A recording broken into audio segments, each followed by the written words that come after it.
Gig Boss podcast where musicians go to talk about artistry and industry.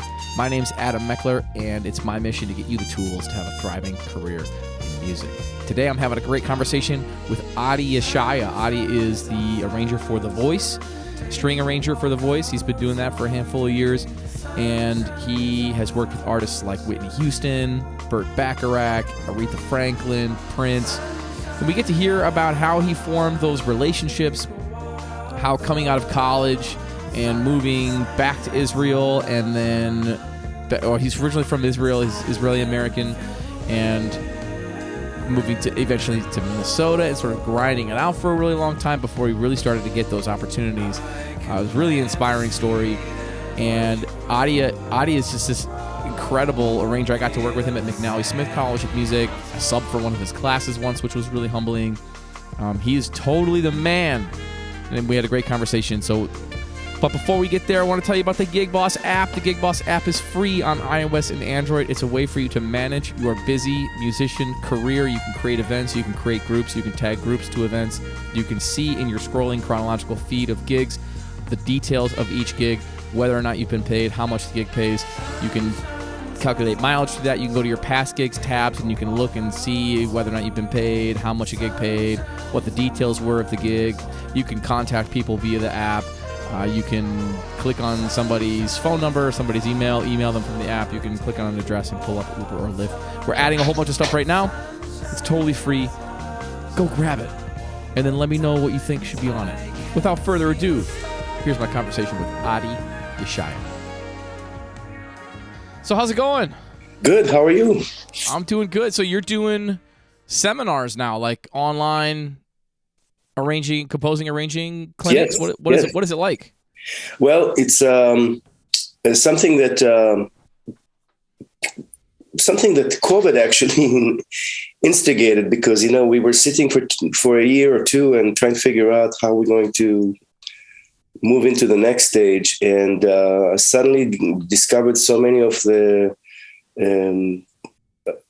advantages that the internet has to offer, and got a YouTube channel and everything. So this is this is going well. I have really good group of students that are joining, and good. So what's the format? Are you doing regular, like, monthly meetings? Do you have a series of videos you ask people to watch and then you meet with them afterwards? Like, how do you set it up? No, it's all live. I have it set up for 15-hour total. I meet them 2 hours twice a week, and we're going through different topics. And I started with a general idea about what arranging is, with a hope that this will develop into other things as well. And now we have horn writing and string writing, separate seminars that I'm doing. Oh, cool. Man, I got to take your horn writing seminar. I want to get in that brain of yours, man. That sounds like a great opportunity. Thank you. Yeah. Hey, I want to talk to you a little bit about your history and how you came to the States and everything. What were the opportunities like growing up in Israel for somebody who was interested in music and composition and arranging? In Israel, the music programs at school were not as developed as they are here. If you were interested in going to music school, there were special schools for that, but regular elementary school and high schools had really, really limited music programs. When I went to high school, they didn't have any music as part of the program, so everything that we did was extracurricular.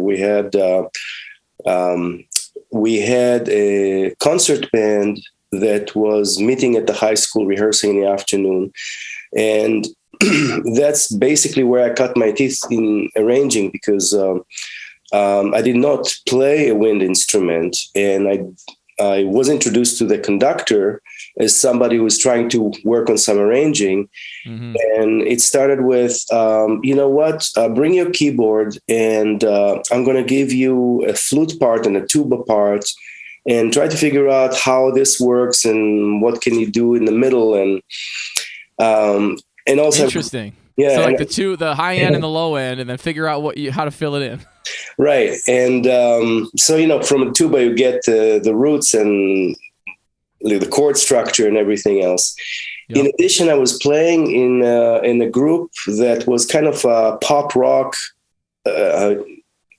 made out of high school students that apparently showed some promise. So the vice principal hooked us up with a guy that came over to work with us. And he kind of took tally of who are the players and what they played. And we set up a rehearsal. And I came to that rehearsal, and he handed me a part, and he handed everybody a part. And I'm going, wow, okay. And he counts off, and we started playing. And what I'm hearing was, whoa. I mean, we would have to work a year of rehearsals to sound like this. And I went to him afterwards. I asked him, what is this that you're doing? He says, arranging. I said, okay, I got it. Fun. So what were your parents supportive of your interest in music? Very, very. Living in a very new, young country that there are a lot of other priorities than music. It had to be something you do on the side. My brothers played accordion, and we had accordion in the house, and I started taking lessons. And soon enough, I realized that, okay, I need to move on. So I first moved into organ and played some rock and pop stuff. And soon enough after that, I discovered, as I told you, I discovered arranging, and that kind of moved me into piano. And the piano, for the most part, was a writing tool more than anything. But later on, I got into jazz playing and everything else. Yeah, but really a vehicle for arranging. Yeah, at least initially. Yeah. Mm-hmm. So what brought you to the States? Was it to go to Berklee? Yeah, I went to Berklee at first, and when I graduated, in the meantime, I met my wife at the time, and we moved together to Israel. And shortly after that, we realized that she was more comfortable here, so we ended up back in the States, and later on we moved to Minnesota. Okay, wow. So you finished your degree, moved back. I finished my degree and moved back. I actually had a full-time activity as both as a player and arranger, but ended up here. Wow. And moved to Minnesota, and so I'm curious, like, how much grind there was before you started working for major artists, because you've worked with some huge names, Prince, Aretha Franklin, Whitney Houston. You've been a staff arranger on The Voice. So, like, how much grind was there? Like, you must have been doing small things and then built up, or was it like you moved to Minnesota and immediately Prince was like, I need an arranger, and you started? No, you know what? I lived here for 30 years before I got the call to work with Prince, and that was, let me tell you, when I moved here, I didn't really know what I was going to do, so I put a couple ads in the paper and started teaching jazz piano. And I remember that one of my mentors at Berklee talked to me about the benefits of being a union member.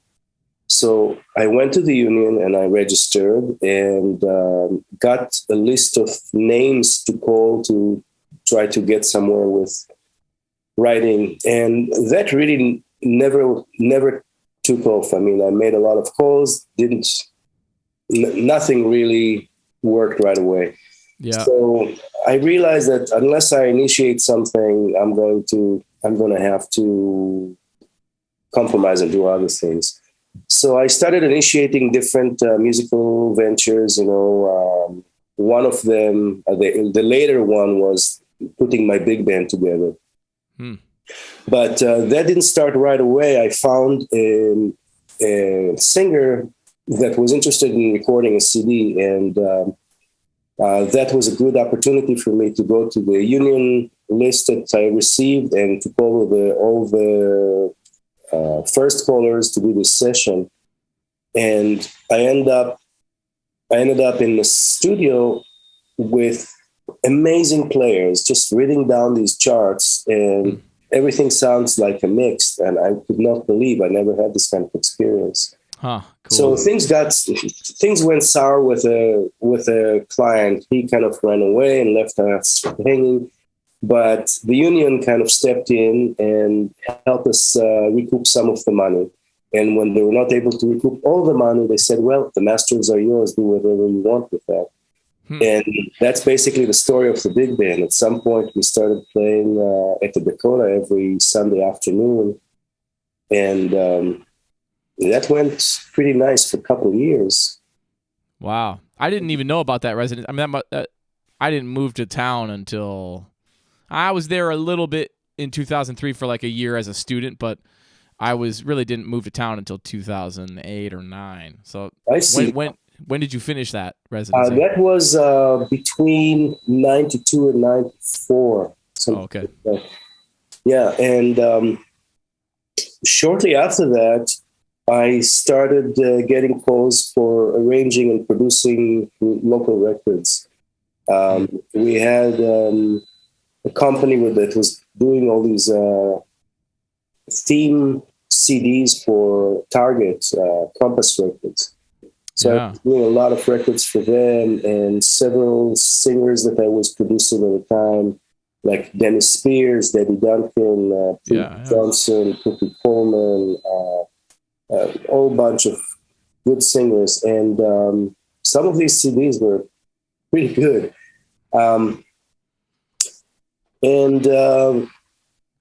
Started playing locally and thought, okay, this is it. This is my career.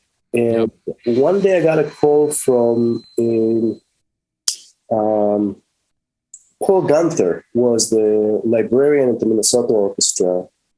That was in '94, and he says, "You don't know me, but I came to see you guys at the Dakota every couple weeks, and I know that you write for big band and stuff." Doc Severinsen started doing his guest conducting here for the Pops, and he needs someone who knows how to write for big band and can write for orchestra. Can you? And I said, "Oh yeah, I can." So he needed an arrangement, and I wrote this arrangement. I didn't really understand why he needed that particular arrangement. Later on, I found out that Dennis Green, that was a coach for the Vikings, was also a drummer. So he wanted to feature him on something, and the song that he picked was "Cute," based. Yeah, great tune. I did that chart, and I was so excited. I asked for permission to be present in the rehearsal. I basically did the rehearsal the day before the concert, and I came and sat in orchestra hall, totally humbled and scared, and I see that they're not starting, and I don't know what's going on. And Julie Hyde, the what do you call this? The personal, what do you call that? Anyway, she's assistant or something. No, it's HR. Oh, yeah. HR, yeah. HR manager of the orchestra comes to me and says, "You're Adi, right?" I said, "Yeah." Somebody tells me that you play piano. I said, "Yeah." Our piano player is sick. Can you cover the rehearsal? I said, "Okay." So I'm scared. I've done a fair amount of playing, but to sight read right in front of Doc wasn't. Most of the reading was kind of jazz changes and pretty easy stuff. Yeah. And then Doc comes to me and says, "Can you play the concerts?" And that started like an 18-year run of doing charts and playing all these concerts with the orchestra. So that was basically my local circle that played local gigs, and that was it for a while. What got me a little bit out of town was someone who became really, really good friend later on, but at first was inquiring for an arranger. Michael Baker is a drummer that in '99 just got the MD chair for Whitney Houston. Okay. And apparently he was on the road a lot, and a couple years earlier, he moved back from LA to Minnesota. And much of what he had to do had to go and prep music for her for various live shows. So very often he would step out of the plane after a tour and would be called to run to LA or New York to do something. So he asked our friend Tony Exton, do you know somebody that can do arranging in town? And Tony says, oh yeah, I know. Yeah. So Michael and I started working together, and we hit it off pretty nice. So it started by doing a lot of the road stuff for Whitney Houston. And he would get called to do other things too, to produce other things. So he always got me to work on arranging. So through him, I got to work with Aretha and with Burt Bacharach. Oh, yeah. It was really fun run. Working at first with Whitney was all remote, but at some point I joined as a third keyboard on the tour. So wow, this double duty thing, playing and arranging. Yeah. So did you learn anything that really stuck out? Were there any moments where you felt like were big learning moments working with Whitney Houston? Everything that I've done was a big learning moment. I always realized that the fact that somebody notices you is a pretty dangerous spot, because you realize that unless you're ready for it, it would be a lot better if you didn't grab their attention, Yeah. So I learned that pretty quickly, Yeah. The thing that I learned in working with Whitney, and it's not so much with working with her, but around that kind of, is that you have to take an assignment and work as hard as fast until the point they change their minds and they sent you in the opposite direction, and you don't look back. You have to turn around and look the other direction and work as hard and as fast. And a lot of this is conflicting. And you can't bring your personal view of this. You just have to run with the flow, because nobody has time for opinions or feelings or anything. Yeah. Yeah. So what's your primary goal when you're arranging for a major artist? Is it just like you want to accentuate the artist as much as possible? Are you thinking about not doing too much arrangement wise? Are you like so you're simplifying your arrangements to accentuate certain parts, or what's your approach there? I would lie to you if I didn't tell you that my goal is to be heard. So I figured that I have to do it in a way that complements the artist and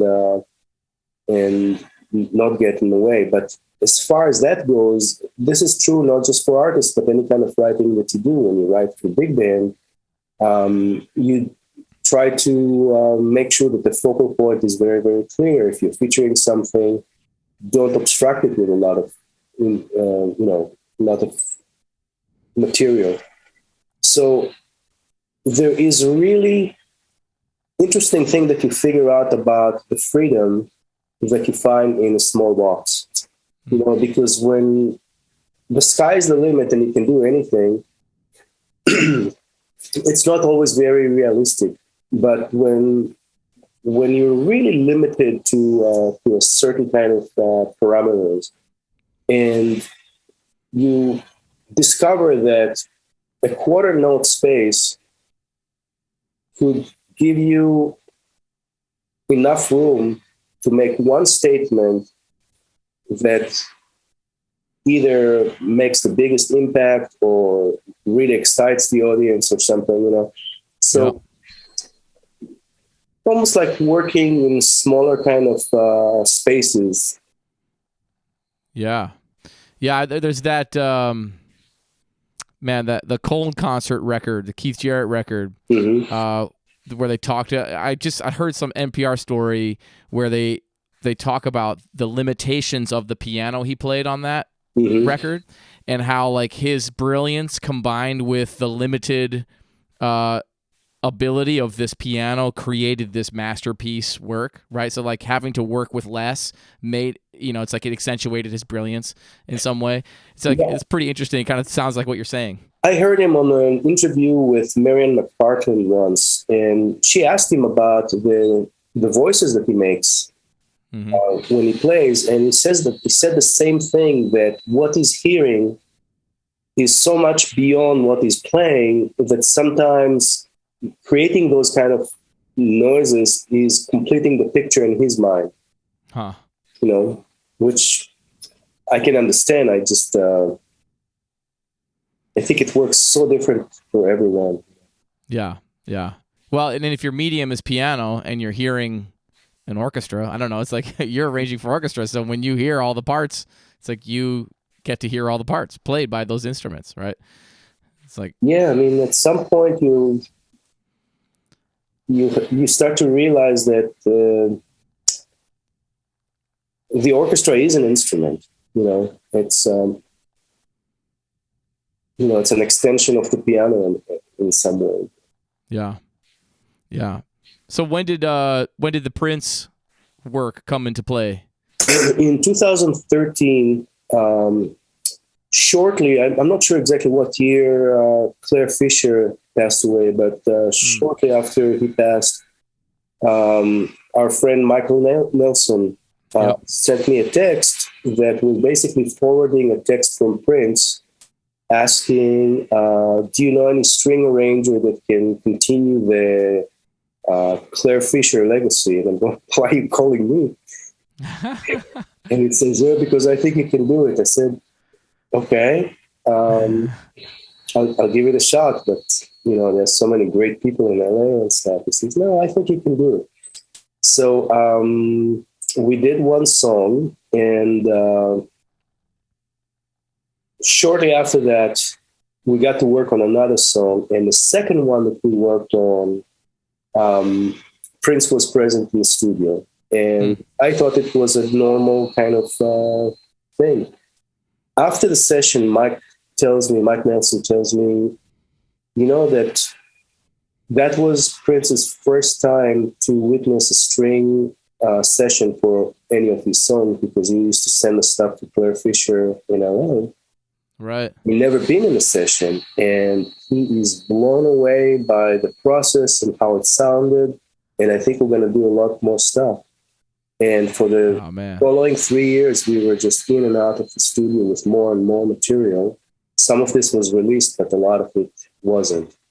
And only recently, I don't know, somebody at Paisley started putting these songs on YouTube. And interestingly enough, they send it with the rough mixes that we sent. So the strings are way up in the mix, not the way that Prince would ever have it. Yep. It's very complimentary to us. Yeah, sure. But they're like raw mixes or something. They're like raw bounces. Yeah. Wow, man, that's really interesting. So, is there any kind of royalty that's involved with doing string work for Prince, like on these new things that are coming out? It's a very good question, because our contractor, Rebecca Aarons, did everything in her power to file those arrangements through the union. And they agreed to the contracts and paid all the money, including the pension. And when Prince passed away, there was just nobody to function as a signatory. So those contracts were sitting in the union for a while. The union said, "Well, we can't do anything without the signatory. So here's the money." So all the pension money got dispersed between the players, and it's not filed anywhere. Interesting. You know, along the lines of Prince not being in the sessions, I remember Mike telling me a story about how they used to get called in the middle of the night to run in there and record horns, and it was like Prince would have just finished tracking something, and would leave, and they would get there in the middle of the night, and Mike would write the horn parts while the horn players slept on the couches or whatever, and then they would wake up and they would try to finish everything before Prince got back in the morning. But he was never, as far as I know, in those sessions with those guys. You know, the goal was always, we got to get it done before he gets back in the morning. You know. Yeah. The first song that I got really hit me in a super busy time, between stuff that was happening at school and stuff that I was doing for The Voice. So I basically tried to buy some time. So I said, Mike, in the next 2.5 weeks, I can't even look at this. He says, well, if you want to work for Prince, you have to jump now because he loses interest. So he decided. Wow. So 4 days later, we were in the studio. Wow, man. So what'd you do? All-nighters for a little while? Yeah. Jeez. Yeah. What about that's what you got to do. Yeah. What about The Voice? How did that opportunity come up? A good friend of mine by the name of Matt Rohde, he's a piano player that lived in town for a while, and he's been in LA for 20-some years. I didn't even know about The Voice. I knew that Matt was working for American Idol. Mm-hmm. I don't know if he was doing arranging for them, but he was doing some stuff, maybe playing or maybe some coaching. Yeah, he was a vocal coach as well. And he called me one day and says that he started working as an arranger for The Voice, and he got hit by both TV shows in the season finale. And he just can't handle all the work. So he was wondering if I can take a couple days and do some charts for him. And I said, okay. So those couple days were 10 days. It happened right at the end of the semester. Yeah, with everything else. So, and then, I was so exhausted by the time that was done that I was like, okay, I'm glad this is over. Now I can go back to my life. And then I got the call directly from them and said, well, we like your work. I wonder if you can do some work for the next season. So I called Matt and I said, listen, they called me directly and the job came from you. So I just wonder what's going on. And he says, how un-LA of you to call me. to give a courtesy call. Take the work. Yeah, right. How un-LA of you. That's nice, though. It's nice to call and be like, hey, man, I want you. Do you know that this is going on? Yeah, so it's been a good run. I mean, he's doing a lot of work for them, and I've been doing. At some point, at first, when I was doing the stuff, I was doing takedowns for the rhythm section and string arrangements for the season finale. But very gradually, they decided that I'm the guy for the strings, and which was a lot better because I was called only in live performances, which is like 4 weeks into the season finale. So right. So it's concentrated amount of time, but it's manageable. Yeah. Cool. And you're still doing that? That work is still ongoing? As far as I know, I mean, I never know if the next season is going to be, if I'm going to be used for the next season. I think the next call is about to come in November if I'm still on the roster, because I know that the spring season was skipped. They didn't have the spring season. So it's not something that I know that I have for granted. I just wait for the call and jump. Right.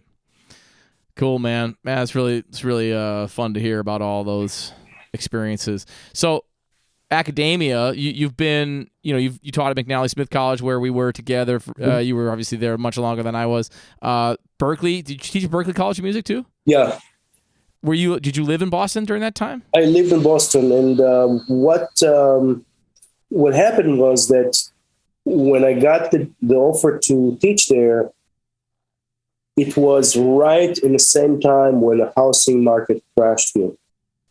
So our attempt to sell the house and move there clean just did not work. I mean, for 4 years, I was just going from one situation to another, did a lot of commuting from here to there. Wow.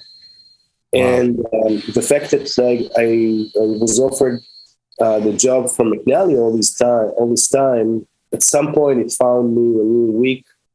And it actually happened during the world tour with Whitney Houston, where I had to answer my boss if I'm coming back in September. So I'm flying during my not sabbatical, but leave. Yep. I was trying to basically take one semester and rest a little bit from flying, and the next thing I know, I'm doing a world tour. So I'm just all over the place. Yeah. I just felt like I need to be close to the family. Matthew Nickel was my boss. He was so gracious and so, he managed to even give me 2 days of concentrated classes so I can do the commuting. And I was really, really sorry to let it go. But at the time, McNally was thriving, and I thought this would be a great replacement for that. Yeah. Man, it certainly had that potential, didn't it? Yeah. I had some pretty incredible students just in the 5 years I was there, And Ethan Yeshaya, not Ethan Yeshaya, that's your son. Ethan Elseth. Yeah. He's down. Is he down in LA now? Yeah, I heard a month ago that he moved. Cool. Yeah. I always loved his work. I mean, obviously, as a guitar player, he's like an incredible shredding guitar player. But he's such a great orchestrator. Yeah, his work is beautiful. I mean, it's like, was he one of your students? I would assume. Mm-hmm. Cool, man, that's awesome. It was great. So, what have you found? Are you in academia now, or are you just focusing on your online seminars? And what are the differences and advantages of either or both of those things? I would love to jump back in academia if I get the opportunity. That's for sure. I so much enjoy teaching. I so much enjoy sharing the love of music with young, enthusiastic musicians. I don't know that there is anything else in music that is as rewarding as that. I love playing for audience and I love writing music, but there's something that comes back each time where you see the sparkle in somebody's eyes because, I remember that moment. I remember the smile I was walking home from school when I discovered that. And there's just nothing like it. Yeah. And I feel like I'm in the time in my life where this is the place that I have the most to share with. And I can continue writing, I can continue playing and all that, but this is something special that I would love to do. So. Yeah, it's awesome, man. It's beautiful. I love teaching too. It's really fun for me to see my students out doing amazing things and to feel like the stuff I learned and that I'm still learning.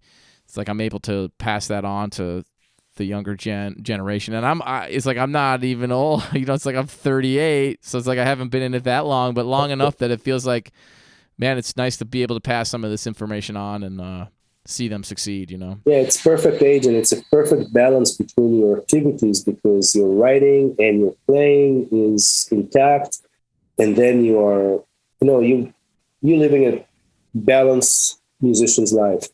Yeah, that's it. So what do you have going on now in terms of projects? Are you working on anything in particular? Did I see that you had another big band thing come out recently, or that you have something coming out? I'm doing right now a book of arrangements for vocalist Jennifer Grimm. I don't know if you ever read it. Oh yeah, she's amazing, man. She is a fantastic singer, and she's doing this Judy Garland tribute, and this has been going for a while, but she wants to do it now with symphony orchestras. So I'm rewriting the whole book for symphony orchestra, and I'm having a ball. It's so much fun working on this. Man, I'll have to have her on the podcast and ask her how she's lining those things up. Do you know if she has anything lined up with orchestras yet? She has something tentative with the Minnesota Orchestra for the summer of 2024. Okay. No confirmation yet, but we figure that as soon as we have a product in our hand, for her to shop this would be a lot easier. Yeah, totally. Yeah. That's fascinating.